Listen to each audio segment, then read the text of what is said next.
Hey, Jordan. Can you hear me?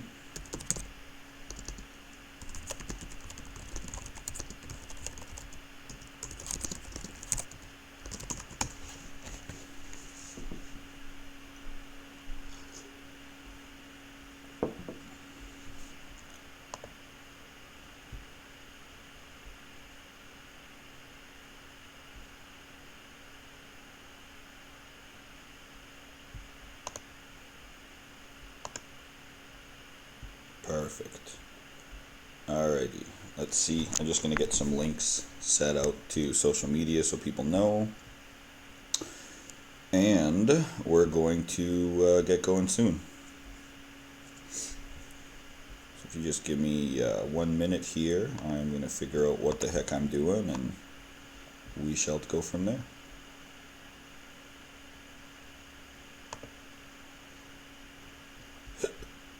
Excuse me.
Alright. Okay, I just blasted all my stuff over and I am hoping that this should switch momentarily to my face. Hey, it worked, I think. I'm not sure what kind of delay you guys are going at here. I guess the first question is, or statement I'm going to make here is, I apologize if this is lagging. I'm running it on my laptop, and according to the software right now, it is screaming at nearly 75% of my computer usage. So let's make sure that hopefully it's nice and smooth. But again, I might invest in a new computer at some point because I do want to make this a thing. Anyway, welcome to my first live stream, and we'll see what happens here. I am open to any topic you guys want to talk about. at all. So all I really need you to do is fire it off in the chat window. I wish I could have people here in more of the chat features. But if you could fire off any questions or things you want me to discuss, I am open to anything and everything. I'm trying to do this about twice a month. So what is it that I can help people with? Just chuck it into the comments there and let me know.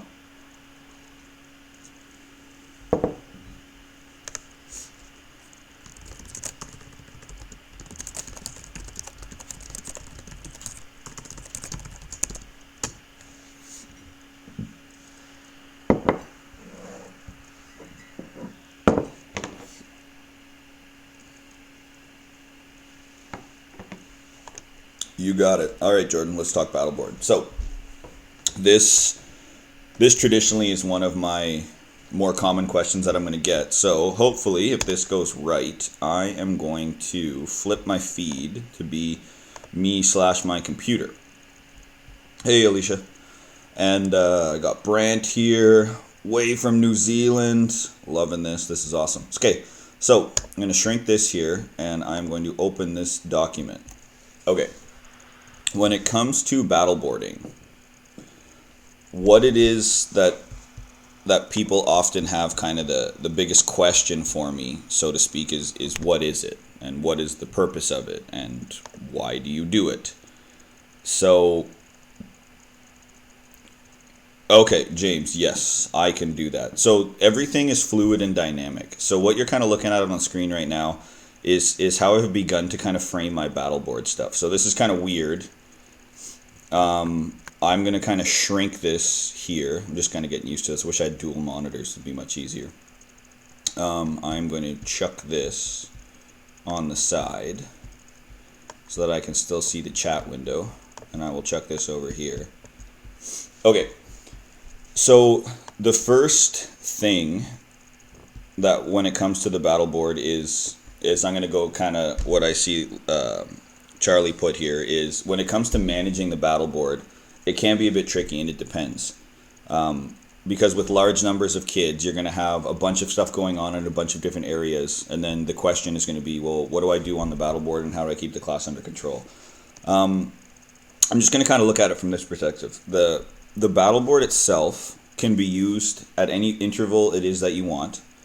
And the storyline and everything is really dynamic, and for me it changes quite a bit. What you're looking at on the left hand side here is kind of the way that I've created this battle book, which is the storylines that you can run into, but everyone is situational.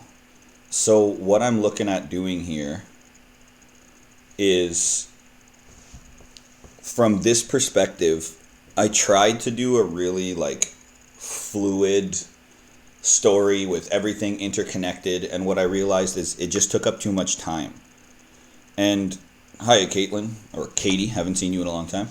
And what's going on here is I reframed my battleboard usage this year so that I can focus in and still manage large classes by being able to kind of roll and do my thing here and then essentially turn my head to the left and there, is my class doing its thing. So what you're going to want to do is, and hopefully this doesn't go too laggy on me, is I went to my battleboard and the first thing I did was I literally just set it all up. Okay. I set up the people and I set up, my table and the little figures, and I didn't think about anything at all. I literally just set it up. The second thing I did was I took pictures of everything. So I went through all my little figures and things that I had 3D printed and donated, and then I literally just started taking pictures of it. So you can kind of see on my first rendition of the battleboard, before I did kind of the change that I did, is I just found these little tokens and pieces and I took pictures of them. So I took pictures of anything that I thought that kids would interact with.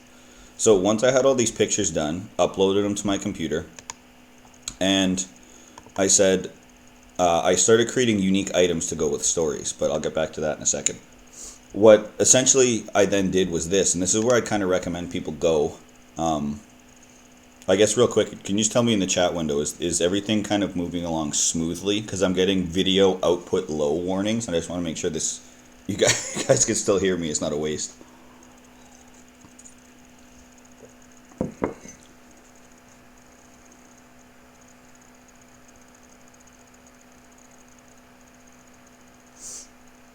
Perfect. Okay, awesome. So what I did was I went through those pictures and I started to develop little scenarios. And I will post a link to this on Twitter. I will... Excellent. I will go ahead and I will post a link to this so you guys can see this. But what I do is I keep this in a book. And if you look at some of my previous videos, I essentially just paper machéed a binder and made it look like stone with the different painting techniques. And then on the side over here, I took those... I essentially turned the book into almost like leading a D&D thing. And again, I've never done that before. But it was just like leading a Dungeon and Dragon. So I had scenarios. So the scenario, I called this Orc. And I said, if the orc was alive. Because you're obviously going to run into scenarios where, you know, they might kill characters or eliminate or pick things up. So I wrote a little script. And this was just, I read this out to the kids. And what it does is it gives them a scenario. So this pretty much just, you know, says it's hot and sunny. You come up to this directional arrow, and there is... Yeah, I know I do, Brent. I really knew. We should start a little EICS D&D club or something. But essentially, what I'm doing is I present to them this scenario, and then they have a choice. In this one, they don't, because the orc comes at them and starts attacking them. But what happens is, I go through this data, and the data on the side here says, okay, the orc has 55 health. This would be reflective of however you use your game. You might use bigger numbers, like 100 or 200 health, and have bigger weapons. What I found is just making my damage reflective of the dice. You know, so if a 20-sided dice is the most that you can... essentially the most that you can inflict, unless you get to like super, you know, 24, 30, 60, 100-sided dice, which I haven't. I don't have those. So for me, 55 was either a lot of damage that you could do or a little bit of damage depending on, you know, the weapon. So 55 is like a medium level bad guy for me in my system. And I think a lot of you guys kind of follow the same thing.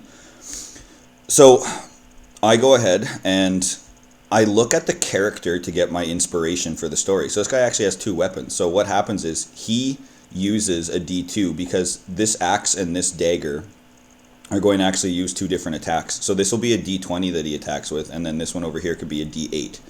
So again, you can get as creative as you want here. I have the reward already laid out, so if you kill him, you get this stuff.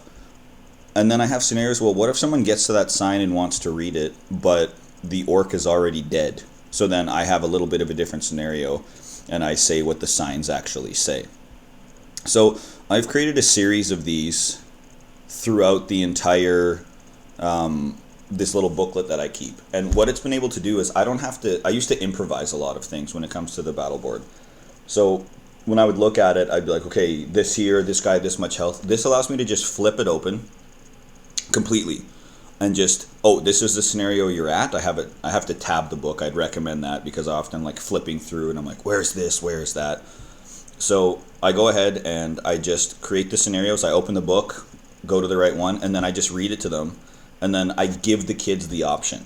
When I have little notes like this where it says Game Master Note, what I'm doing in that scenario is I'm putting forward the idea that there could be a different scenario. So if this is here or this isn't here. So it's a little note to remind myself just in case something might be there, might not be there, something's been picked up, collected, whatever the case may be. Then I go ahead and I talk some more, and I essentially just like what I'm assuming a D&D kind of like DM does, a Dungeon Master does, is he just presents the scenario and then you interact with the kids. So in this scenario, this guy here is got a red cloak, and there's another story later on if I scroll through, and I believe it is this person right here. They want their cloak. It was taken from them. Now, the cool part is if you've never gone to this campsite and talked to this person, to students, this cloak, this little red thing you can kind of see right here, has no value to them. So I just create a series of stories like this. Some are interconnected, like this cloak one, where you go ahead and you see this and you can get this, and then if you bring the cloak to the person, they give you a special and rare reward. And if there's no cloak, available, someone else has it, or sometimes they just kill everything and everything, because I mean, I deal with 13-year-old kids and they just want to murder and kill everybody. So sometimes they will inadvertently break scenarios and storylines if they don't know what it is that they're doing, or what purpose an item or a person might have. So what's cool about doing the battle board in this fashion is you will see little alliances form with kids where, like, did you talk to this person? Did you talk to that person? Oh, this person needs this. I've also seen kids lie to each other and get items that they want and or don't need, and exchange them, and lying and saying they're valuable, or saying an item they want from another guild isn't valuable, and they turn around and they try to convince them to sell it to them. So I have all of these different scenarios all played out. And again, I have situational stuff. Like, for example, I've got this little cool token I got from a Dungeon Crate. And Dungeon Crate is wicked if you guys are into battleboarding. They have such cool little tokens that they send, and you get these new crates every week or every month with all kinds of different stuff in them. So they're really cool to just keep everything kind of spicy and fresh, if that's even a thing. So I have cards like Glass Jar. So if you have a glass jar, you can scoop that up. Then you go ahead, if you're a math teacher or you like numbers, you start putting in odds and percentages. Well, just so you know, if you do try to scoop it up, you might fall in. And you have a 33% chance to fall in the goo and get poisoned, or you have a 66% chance to scoop it up, and then they use a d6. So they got to pick either the 2 numbers they want or the 4 that they want, depending on whatever situation you want. And I just keep this going continuously. And there's just a bunch of different scenarios. Again, I'll put a link to this on Twitter to a Google Drive, and you can kind of just snag it if you want and go through it. I don't mind that. So I'll kind of just scroll all the way through to the bottom. And I've created a little extras. So at the end of the scenarios, I want to make sure that I know the things that I need to have. So if a kid finds this card, kills this person, gets this item, whatever the case may be, I make a little note saying these are the things that are the rewards at minimum. So I have to create these cards, and I just put an extra card holder in the back of this battle book with these items. And then I have little puzzles. So sometimes one of the scenarios is you knock over a tree, and if you cut down the tree for firewood, underneath you find a little scroll. So this might be one of the things that they need. So I'll roll this up and I'll actually give them the physical scroll. They read it, they give it back to me. One of the things that I did this time was language. So I didn't like the fact that you could go and you could speak and interact to everybody, mostly because if they were different people, what that would create was, can a human really talk to an orc, really talk to a skeleton or a dragon or whatever? So this is just, and if I have students watching, I have no idea who's watching, so they're about to get ridiculously important information here. This is Wingding font. You can see up here. If I just go ahead and change this to something, oh, it's not working anymore. Oh, that's good. Actually, this is very good. Previously, when I changed the font, it would change into the English. So I had a student who figured this out, and the cool part was they recognized this as Wingding. They took a picture of this. They had no clue about this language here. This one. They started playing with fonts on their computer at home, and they created their own cipher, which is I don't know, it's one of those things where, like, it was really intelligent. Did they, Natalie? Did they? And as I went through, and I kind of determined, sorry, I'm getting a million different messages. As I went through, they kind of created their own cipher, and they're actually trying to sell it, which is pretty funny, actually. So, again, if you understand some of the orc, you just turn around and you get ambiguous words, which, you know, here, prisoners, you. What could that mean? Do they need you because you're a prisoner, or do they need help with prisoners? So it forces them to make decisions. Medium, you're right, I got a little bit more language, and then if they have high enough skill points, I understand it completely. So what this did, and again, the whole document is just all full of just kind of ideas like that. So the whole purpose and idea, if I were to find one that had language just before I forget. Just do a quick scroll here of one of my angry orc ones. Sorry, forgive me as I just scroll and get them. With weapon. Dope. See, this is why I need to tab stuff. Scenario, don't do this. This is... here we go. No, that one's a fight. See, now I feel foolish because I'm trying to find the one that I want. Here it is. Captivated look, sparkly rock. Now I can't find it. Of course, this is what happens when I don't have my book tabbed. Well, I'm an idiot. Anyway, it says ambiguous statements, and as they go through, they have to make a decision. So you can even add time elements. So I might say he's running, he's screaming orc at you. I look at their level of orc. I say, here's what he says. I give them that physical paper. And when they have that physical paper, they have to read it, and I have a little 30-second or 1 minute sand timer. I'll flip and I'll be like, if you don't make a decision in the next 30 seconds or 1 minute, he's just straight up going to fight you. So you have to make a choice. What I found too is this helps a lot of kids when it comes to like understanding ELL and language and things like that, because what happens is I don't think that kids appreciate how hard it is to come from another country and then only understand bits and pieces and then have to try to formulate what it is the teacher's talking about. So this has been really good about teaching the kids the importance of understanding language and not jumping too quickly to judgment when it comes to understanding what it is someone's asking you to do. So I guess in a big, long-winded 20-minute statement, this has been super, super helpful for me, in which I've been able to smooth out the way the BattleBoard is played. Now, some of you probably saw on Twitter and Instagram and stuff, I chucked on, I got a huge donation from this incredible group in Calgary, and my entire border around my room now, all my cabinets, all my ledges have all become this huge 50-foot plus BattleBoard. And what this does is I'm now not just going to do quests individually related to the unit we're on. So what you're looking at was my first unit on the left-hand side here. So I'm just going to give you guys my beautiful face to look at for a second here. What I did in this whole scenario was I only gave bonus missions or secrets and stuff like that as they appeared into unit number 1, which was the little box that I was just showing you. Now what I'm doing is you can find unit 1, 2, 3, 4, or 5 quests all about the entire year. So you might find someone who wants you to build a class 3 lever to move this object or help them lift this thing.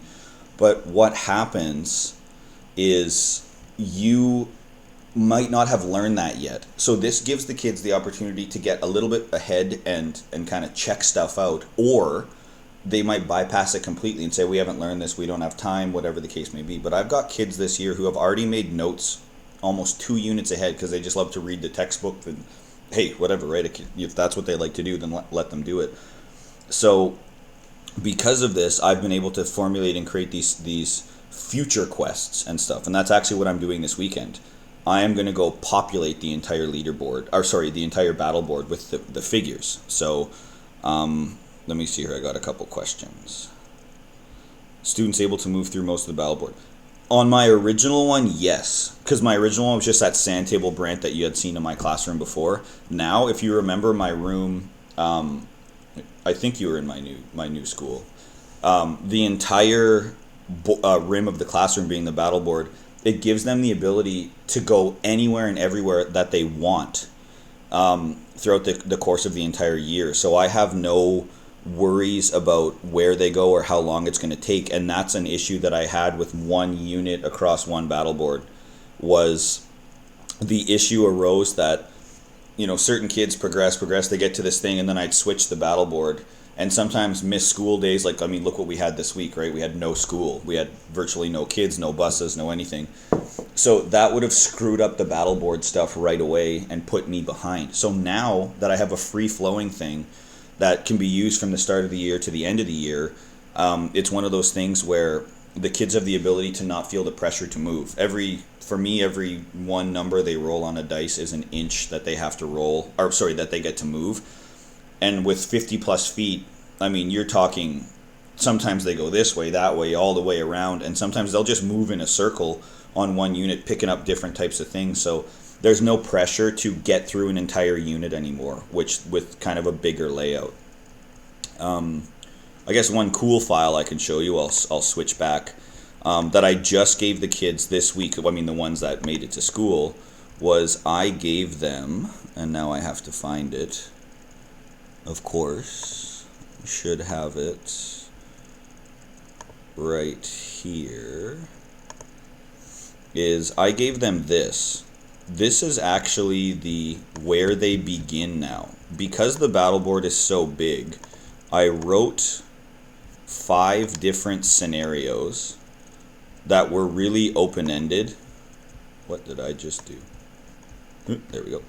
That were really open-ended, that allowed kids to have 5 different places. And so I gave them kind of an open-ended name, you could say.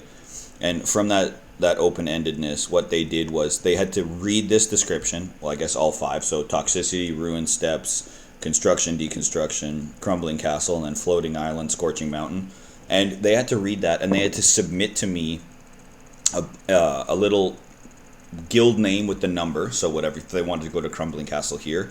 And right now the battle board is empty of no characters, and this makes it so that they have no idea what they're going to. They're not picking areas based on seeing what could be there or what people could be there, what monsters or items or treasures or whatever. They're picking it based solely on this description. The cool part is, let's say someone picked floating island. They eventually can make their way to all 5 of these different areas, but it's first come, first serve. And I don't let the kids tell each other, well, I mean, I can't stop them outside of school, but I don't let them tell each other where it is that they go. So from that perspective, what this has done is this has created a little bit of excitement, because kids don't actually know where it is that these people are going to be going. So Brant, I just saw you talked about teleportation circles. I actually do have little portals that I'm going to be adding. Some are already there and hidden. But what I added was this little rule over here, which is fast travel. So a lot of kids have said, in certain games you can fast travel, and I don't want it to be just that all the time. So now what they're able to do is they're going to have to collect resources and figure out a way in which to build just a mini shelter, so like sticks, cloth, nails, and you can build a tent. So when you cash that in with food, because you're going to need food to travel distance, they'll be able to move 2 meters with a meter stick, which would be a huge portion, or 3 meters, whatever. We're going to kind of play test that to determine where it is that we would want kids to go for fast travel. So this way they'll be able to move to different areas. The thing is, let's say you did a fast travel on Monday, you won't get to do your battle board again till Wednesday. So sometimes when kids are going for that first come first serve mentality, they have to be selective about when they do the fast travel, because they might fast travel to a location and then another guild will be like, oh, you're coming for this little treasure pile, we're going to go get it first. So that collaboration, that going at it essentially between guilds and teams and groups and stuff becomes really, really important, and I like that collaborative effort. I've also changed so that enemies and animals, so I have hunting and stuff, they will move. So guards might be on patrol. So on one day the characters might be here, and then on the next day they might be here, next day they might be here, next day they might be here, and so on. So kids have to time, or kids have to identify patterns. So if they want to get through an area, sneak into a room when the guard isn't there, it might only be open on Mondays. So then kids have to determine when they want to do it and strategically think about those things. I took this from Jordan, that's Laughlin 23 there. He had the idea of movement penalties based on the terrain. So what I'm going to do now is, if the kids are moving in sand, it's going to be slower. If they're moving on smooth ground, it's going to be faster. So the really cool part about all of this is that this is one of those things that I think is going to change a little bit for kids, because now it's not just going to be everyone free flows everywhere at the same amount of movement, the same way I change languages, which again has proved the way kids have interacted differently. And then kids have like, well, can we tame animals? So a new addition now is that they can tame animals. And to tame animals, for me, just for you guys, is they have to get to health within 6 or lower, and they have to have a rope to tie it and tame it. If they kill it, it's dead, and they have to have a rope in which to tie it up. So they might bring the health low and then not have any rope in which to tie it and tame it. Anything for you, Jordan. And then what goes on essentially is when an animal is tamed, it's hurt, so you have to feed it meat, or depending on the animal, maybe some other kind of food card that I have, in the first week that you have it, in order to heal it, or it dies. So again, strategy, right? And that's what I want. So yeah, I guess that's a super long-winded 30-minute explanation about battle boards.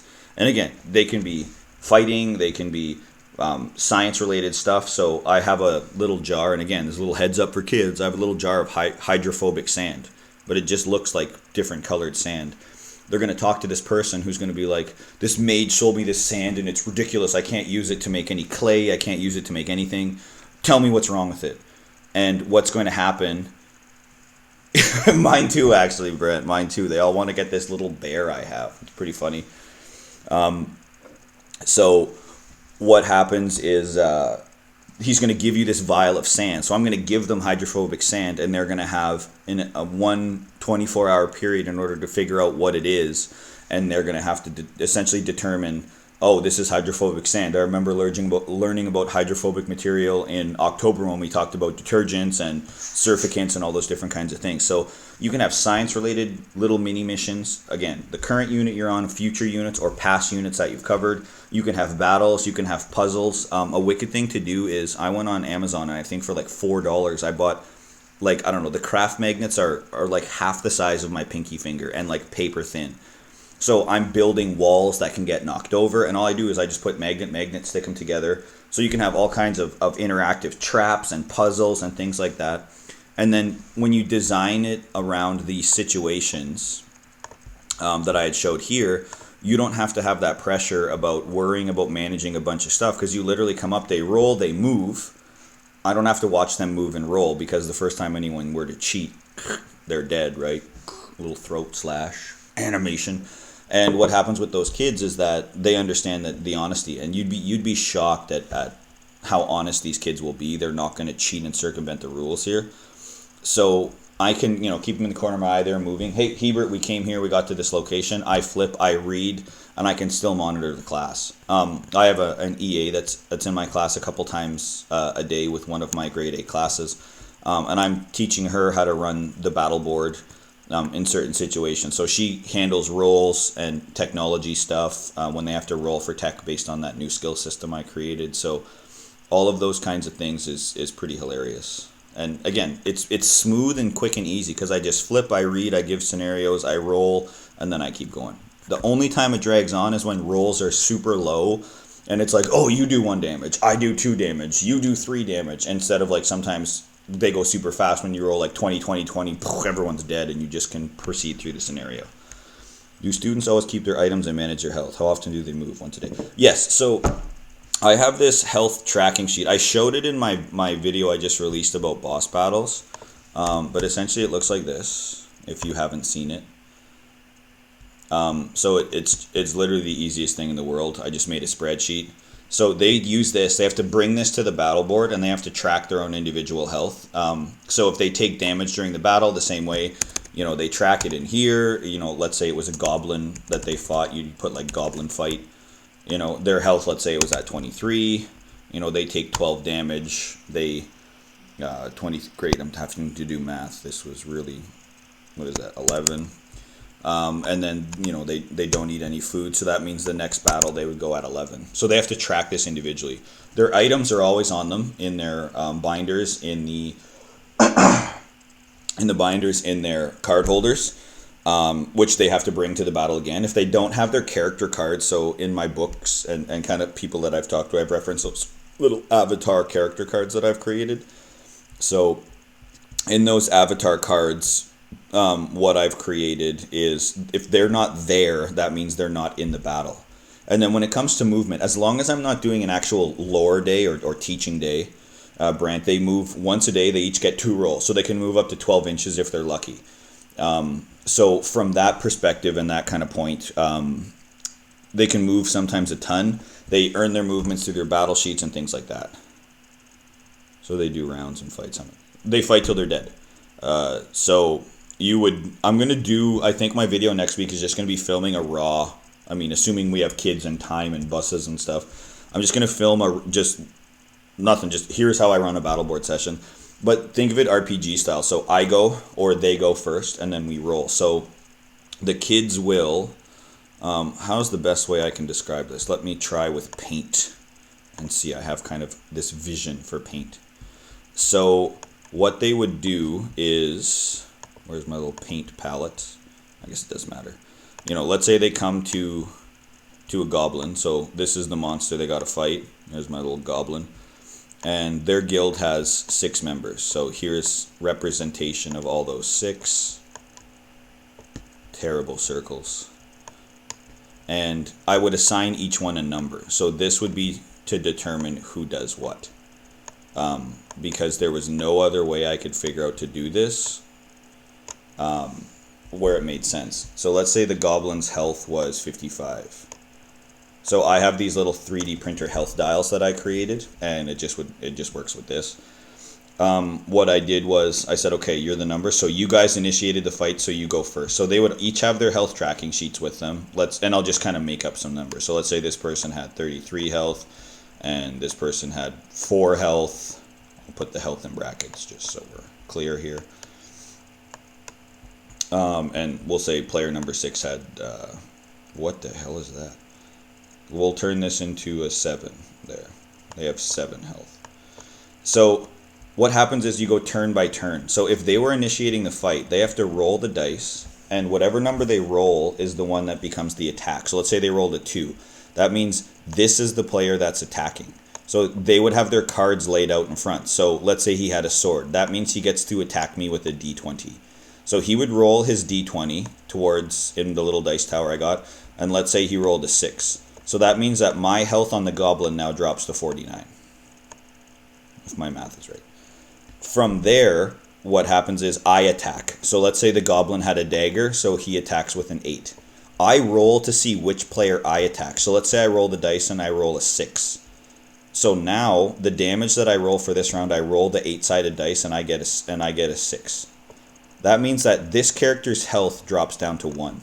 Now they attack me, and we just go turn by turn until I'm dead, until this character is dead. Unless my scenario describes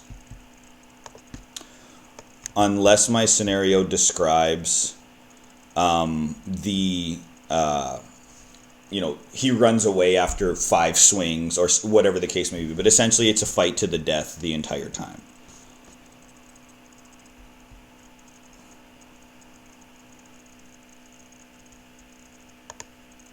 I believe that it's Charlie, if I remember, Lloyd. That is, I'm going to open the link and actually take a quick peek there. Yes, those are the different types of dials that you can turn around and you can kind of check out. The one that I use is, I don't see it, but if I search D&D life counter, D&D life. I hate touchpads. D&D life counter. I use this one right here. So I just printed a couple of these off. This one actually works pretty good too, because you use the wing nut to tighten it. So just go to Thingiverse, D&D, and life counter, and then you can go ahead and you could grab that for sure.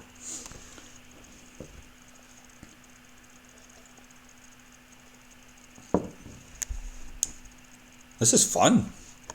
I really like this. Let's give you guys my face again. Cabango. What does that help? Is that useful information in terms of the battle board, or was that like, yeah? I'm so pumped to see, Charlie, what you do with your battle board. Your space one, if I remember correctly, that you put out. I'm so excited to see it. Like, it looks wicked.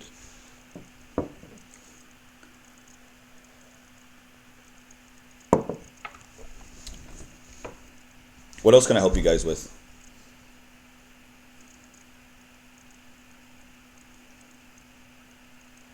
So I just sip my coffee.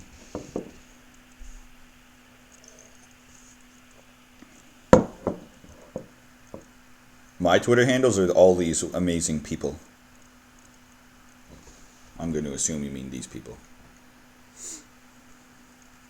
Yeah, why not? Share your oh my Lord God. Twitter handles in here. So that we can join. I think most of us I think pretty much everyone in this group has used. Yeah, I guess that makes complete sense, Brent. I don't know what I'm thinking.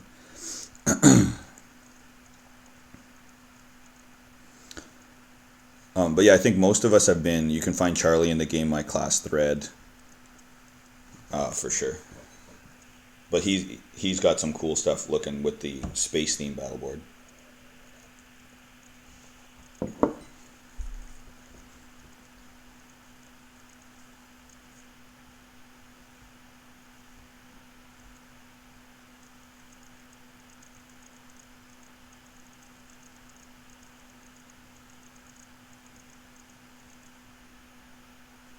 This is so weird. The stream I watch has a delay, so I do stuff and then all of a sudden it happens later and it's super weird. What else can I help you guys with? Anything and everything.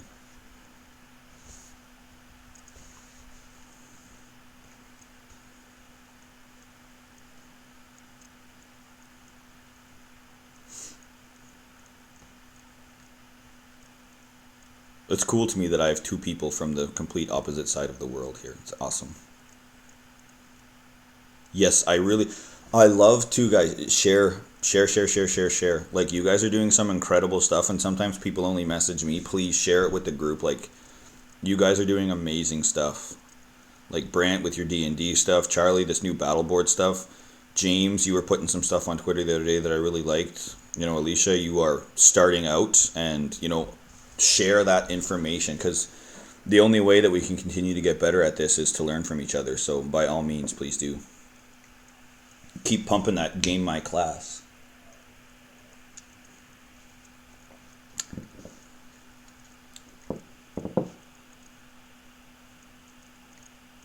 Does anyone have any other burning questions for me?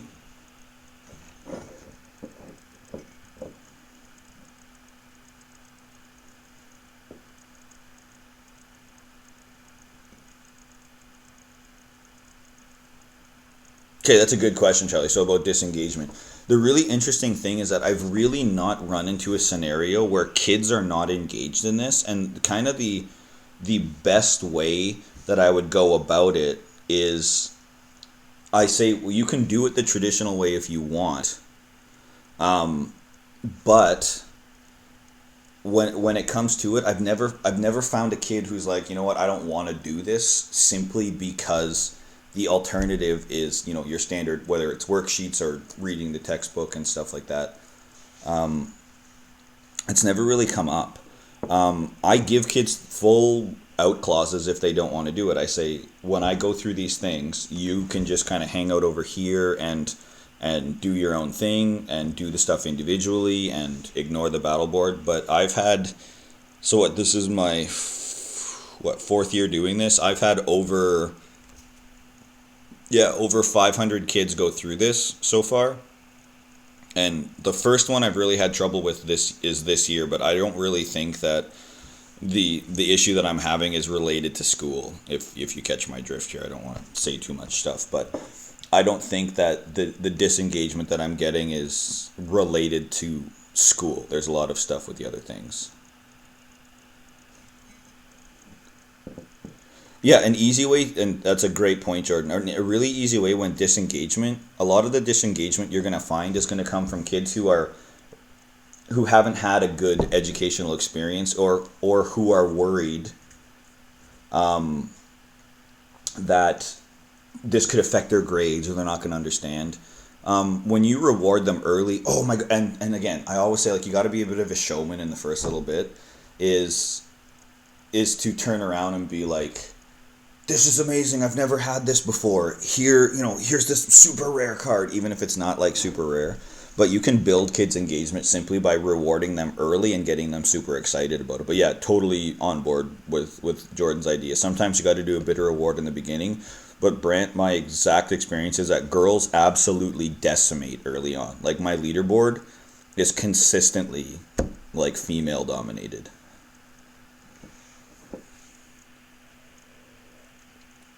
When it comes to introducing quests, I do it a bunch of different ways. I think in Insert Coin to Continue, I talk about it. So the first thing that I do, kind of, because September is a whirlwind of doing this, is I just give them their quests on paper. I say, here are your 5 scenarios. You can pick, what it is that you want to do, as long as you shoot for your 1500 XP goal that I have. When it comes to other ways, I've got the Choose Your Own Adventure, which I got a video on my YouTube channel about.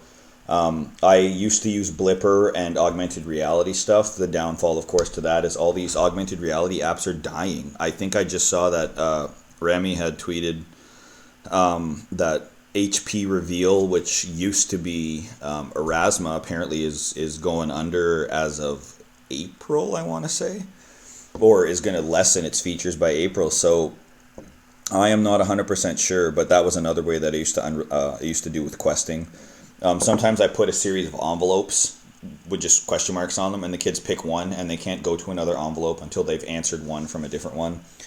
I have sometimes even done, the leaderboard sometimes is tough for sure, Jordan. I'll get to that in a second, though. I've had scratch tickets, I was saying, where each guild will get a scratch scenario, and they were, yes, totally, a lot of work to do, fun. So sometimes I limited them a lot, the AR stuff. But I totally agree. It was a bit too much work when things kind of got down to it. But anyway, back to this. I used to give scratch cards, and the scratch tickets, they would scratch, and it was like, you're doing quest 1 or quest 5 or whatever. So literally, you can do it a bunch of different ways. You can even use the battle board. You can put all the little battle board figures in a row, and you come to this city. Here are 5 people. Who do you go talk to?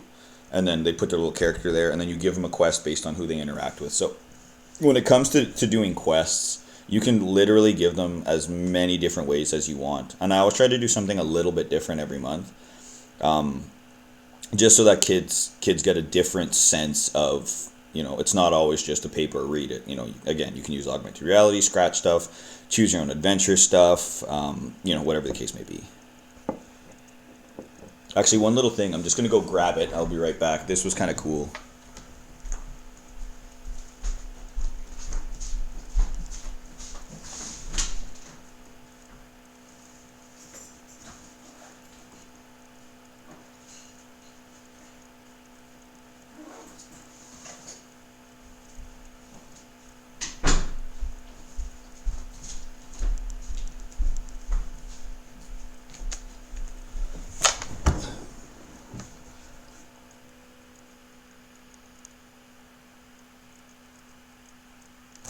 Okay, James, no problem, buddy. Thank you for tuning in. I appreciate you coming and checking it out. And yeah, keep up the awesome work. I can't wait to see what you do. See you later. This is something that I do want to show you guys. This was kind of from my student teacher last year. And when I ordered these custom scratch-offs from, I believe it was mycustomscratchoffs.com or whatever the case may be, they had this random pack where they just throw a bunch of different stuff in there, and as they chucked it all in, I got all these weird holographic things. So my student teacher last year was like, you kind of want to base your classroom on RPG stuff. He goes, you should have it where you go through, like in Pokemon and stuff, you go through the grass and all of a sudden it's like flashes and then you get into a little Poke fight or whatever. So he just went into what was it? I think he used PowerPoint, and like, which I always call poor man's Photoshop. And he created little scenarios on grass like this, and then we covered it with a scratch ticket. So what we actually do is randomly, I will sometimes come up to kids and I'll just chuck this in front of them. I'll say, do you want to search this patch of grass in front of you? Or you can use, again, you can have pictures of buildings, with a door that you have to scratch off and stuff. And whatever the case may be. And then when the kids scratch this off, there is a scenario on it that could be a battle, could be you find something, could be you have to make an instant decision, whatever the case may be. So this was a lot of fun because sometimes they're awesome, sometimes they suck, sometimes they're super beneficial, sometimes they hinder your group, whatever the case may be. But it allowed me to use these random shaped stickers that I would never use. So I just have a gigantic pile of them. And again, the kids just come up, they scratch them, and they get their scenario. Sometimes it's moves on the battle board. It's like you find a new pair of boots and you're able to walk more. So get 3 additional rolls on the battle board today. Or sometimes it's like a wolf, it tracks your scent. If you have a piece of meat, throw it to distract it or engage in battle. And you have 30 seconds, So you can have a ton of fun with that too. And it adds, I'm huge about collaboration and decision making, because I think that a big issue that kids struggle with is decision making. They just kind of like, should I do this? I don't know. So sometimes I just put the pedal to the metal. I'm like, you need to make a decision now. Boom.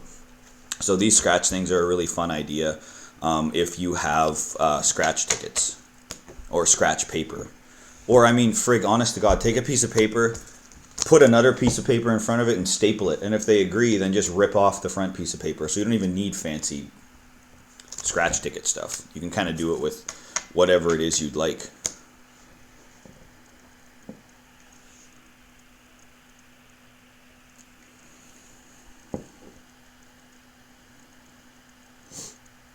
So yeah, that's kind of a fun random thing to incorporate extra stuff and battle board engagement as well.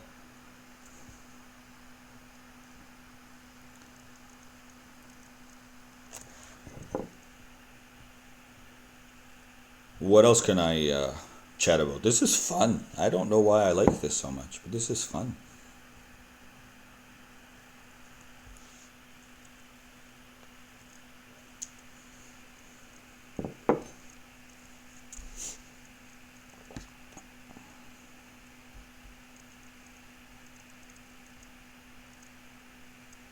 Fantastic. Okay, releasing new cards. So I release cards in a variety of different ways, and I was going to message you back, Jordan, and then just life was life. Today I presented at NCTCA and stuff, and cuckoo, busy day. But what happens when it comes to releasing cards is I can do it a bunch of different ways. I love using tinfoil to make my card packs. So sometimes if I have what's the best way to describe this? If I have, let's say, 10 new cards I want to introduce, sometimes what I'll do is I'll take 5 at random. I'll put them in tinfoil, I'll lay them out, and I'm like, okay, this class, you can pick 1 card, and you only get 1. There's 10, I'm going to give you the first one. So they pick, they open, they get excited, they show. You can have, I believe I tweeted about this on Halloween, you can have merchants show up, spot merchants that are only there for like 24 hours, 48 hours, whatever the case may be. Or, that go... they go to their guilds and are like, we have the following cards to sell. You can have individual little stories. You can use things like these scratch tickets where they scratch and in the grass they find a new item. You can create little narrative pieces where it's like, someone approaches you and they say they have this to trade with you, and, they might trade with, a really common thing. They want lumber and they'll give you this new card. I just hype it like crazy when I'm putting in new cards that are really, rare or important or impactful. I hype it like crazy.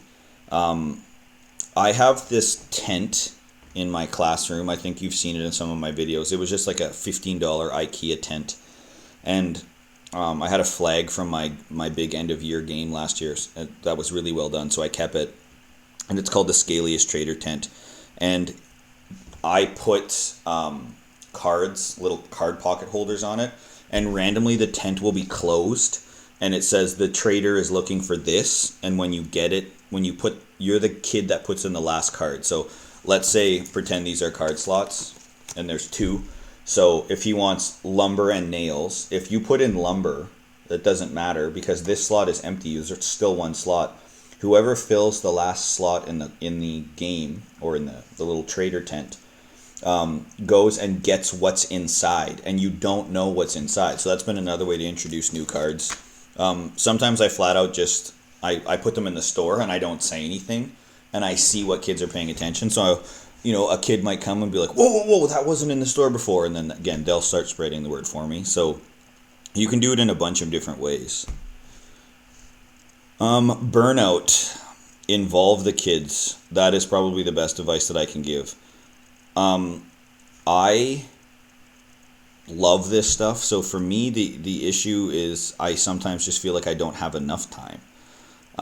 When it comes to burnout, though, little tasks that just eat up a lot of your time, hire kids. So like cutting cards, laminating cards, designing cards even, setting up rooms, cleaning, those kinds of things.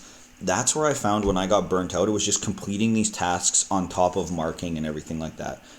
I try to involve the kids as much as I can. I try to do my marking so I can keep up with the leaderboard every night. So I have these 3 bins on the side of my classroom on a ledge. Any quest that they complete, I have this pink piece of paper. Underneath means I haven't marked it. On top means I have. Or sorry, vice versa. On top means I haven't marked it. Underneath the pink paper means I have. So at the end of every day, I just go to the baskets. I grab everything on top of the pink paper.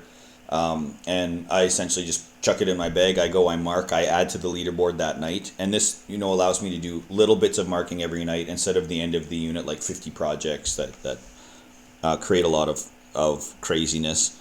You go back to this battle book idea. When it comes to the battle book, this has saved me a lot of time because instead of trying to design new quests for every 2 months like I originally intended on doing, I'm going to have a book that describes the entire year.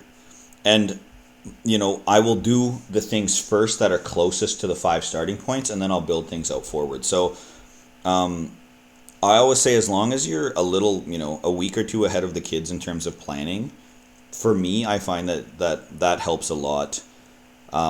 The first year for me was crazy when it came to burnout, because I didn't know what the hell I was doing, to be honest. So there was just like, should I try this? Should I go with this? So I found by just kind of offloading a lot of the things that just eat up a lot of my time, by marking a little bit every night, encouraging kids to not dump everything on me, and then expect stuff the last day, or expect stuff in a 24-hour turnaround if I got like 50 projects. Those kinds of things seem to help quite a bit, actually. So that has helped me with burnout. I mean, I'm not sure if that helps in any way, shape, or form. I think you do a lot of those things, but the cool part is once your game is up and running, it becomes self-sufficient. So when it's self-sufficient, you honestly don't have to worry about burnout as much. But I do understand completely the initial input of gamification can sometimes be overwhelming, but then it becomes its own self-running system. So I hope that makes sense. I hope that kind of helps a little bit. Cool. So I got my little stream clock here, and it is telling me that we've been doing this for an hour. I am sure you don't want to look at my face for another hour. But I'm up for chatting as much as you want, really. Is there any other topics, or should we kind of like cut this stream for today and then go forward from there, essentially? You tell me. I'm happy to help in any way. I love this stuff. So however I can help teachers, I am more than willing to do. You let me know, peoples.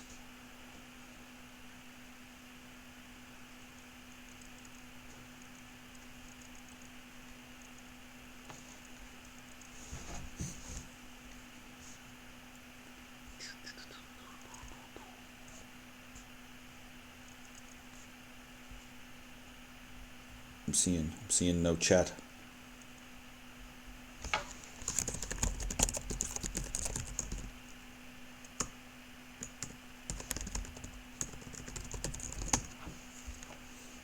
Yeah, I'm totally open to canning it if we're all done. What do you do if students are done with quests? What do you mean by that, Jordan? Do you mean like done up to date? Okay. Well, essentially, that's when they earn more movement on the battle board, for me personally. So because, again, the battle board has been extended and it's big, I give them extra opportunities in which to move. Sometimes in my game you need a skeleton key in which to redo your work. Excuse me. What I do is I make it so that I might give them back a quest and say, okay, you guys are done. You got, 500 out of 750 XP. Why don't you redo this in order to get better. So I kind of encourage those kinds of things if I think that the work is rushed or a little bit subpar. Sometimes I try to have bonus missions or bonus quests. So like think that hydrophobic sand I said earlier. I might throw additional things at them. I might give the opportunity to earn new cards. I might ask them to help me think of a new card or a new concept or something that they want added to the game. Whatever the case may be.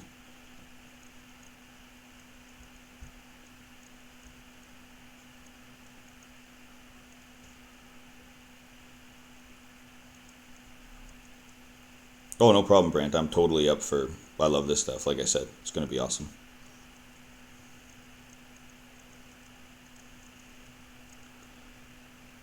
I'm getting trolled by one of my students, I'm going to guess.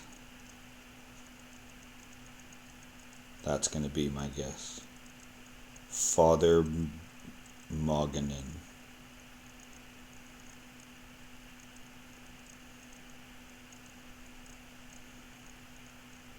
Awesome. I'm glad that it's been helpful. And I'm glad that, thanks for tuning in. I mean, I didn't expect to really have anybody, but I've had about 9 or 10 of you the whole time. So I am going to say that this was a success for me personally.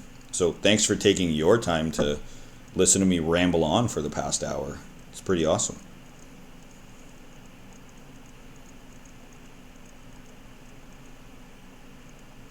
What do you think about kind of like every 2 weeks? I mean, I'm up for every week if people have questions. Hey, Jared, you're here. Good to see you, man.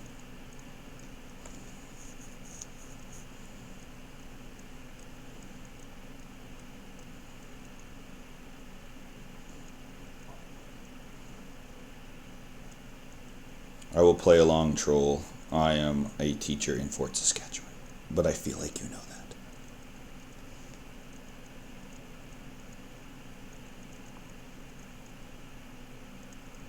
Oh, no problem. Better late than never, man.